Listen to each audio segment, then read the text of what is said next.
Our concern must be for us. Cafe Vienna with the spicy. From Radio Shack, the TRS-80 Model 3. And at $200 off, it's a great value. When we were touring campus the other day, I got to see for the first time something that I'd heard a lot about but hadn't been able to actually, touch and feel, and it's the Paul Gray Computer Museum. Paul Gray was the founding chair of the Programs in Information Science. The origin of the Paul Gray Personal Computing Museum was his desire to go back and find those devices and those technologies and share them with other people. When Paul Gray retired in 2001, he founded the museum based on his personal collection. He always really loved personal computers. He loved the personal connection with technology. There's a reason why we call them personal computers, because we have a personal relationship with them. We have one of the earliest personal computers, which is the Altair 8800, and that was kind of this weird machine where you would flip some switches and then lights would come on in a binary code and you could read that code. There was really nothing you could do with it. I mean, there's no teletype hookup in the early days. There's no software for it.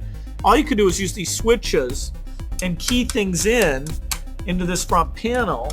It's pretty useless. People just bought it thinking that it would be neat to build a computer. We have one case that is dedicated to portability. So we have one of the first portable computers. We have one of the first clamshell computers. We have a kind of a tablet computer that only weighed 4 pounds. Back in the 80s, that was really remarkable, even though 4 pounds might seem like a lot today. It's amazing when you think about it that the phones that we carry around with us are typically more powerful than the most powerful computers from the late 1980s. Yeah, I'd like to buy this $1,200 computer. That'll be $5,300 complete. $5,300? What with monitor, software, disk drive, etc., etc. There's a lot to be done at this museum. Right now, we're working on the next exhibit, and once that's up, it'll give us some time to work behind the scenes. Things like conservation are really important right now. While we have an exhibit up that's new and fresh and people are excited about, we can work on making sure the objects in our storage are in a good condition. So some of these objects are from the 70s or early 80s, and rubber, plastic, glass, those things need to be conserved over time, especially rubber.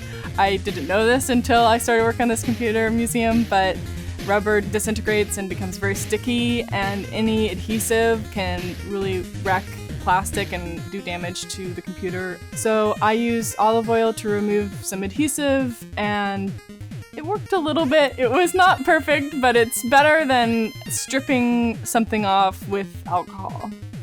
The work that I've done here is part of my coursework, but I also get to do this work because of the generosity of donors. Besides Paul Gray's personal computers, he also had people donate computers to the museum, and we still get donations with technology, and that makes my work possible.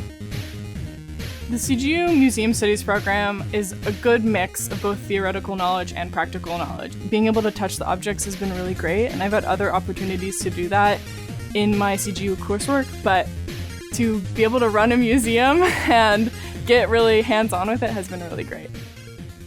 The TRS-80 Model 3, on sale for $799, only at Radio Shack and Radio Shack Computer Centers, the computer experts.